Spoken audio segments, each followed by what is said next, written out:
ঋষিকেশত ৰামঝোলাৰ ওচৰতে সন্ধ্যা আৰতি চাই মই চিধাই গুচি আহিলোঁ পৰমাৰ্থ নিকেতনৰ কাষতে থকা ঘাটখনত।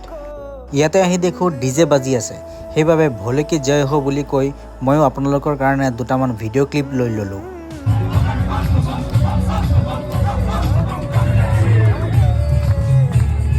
চবেই ইয়াত আহি ফটো ভিডিঅ' লৈ আছে, সেইবাবে ময়ো অকণমান আৰু।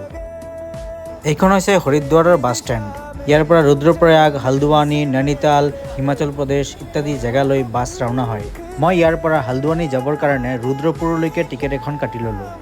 হালদৱানীৰ পৰা নৈনিতাললৈ অকোৱা পকোৱা ৰাস্তাৰ মাজেদি গৈ গৈ আমাৰ বাছখনে এখন ষ্টপেজত ৰখালে।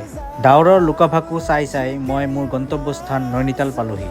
চিপ বাজেটত চ'ল' ট্ৰিপ কৰিবলৈ হ'লে বহুতো কথা মাথাত ৰাখিব লাগে আৰু সেইবাবেই নৈনিতালত ষ্টে' কৰাৰ কাৰণে মই এইখন য়ুথ হোষ্টেল বাছি ল'লোঁ। ভিডিঅ'টো ভাল লাগিলে লাইক, শ্বেয়াৰ আৰু মোৰ চেনেলটো ছাবস্ক্ৰাইব কৰিব।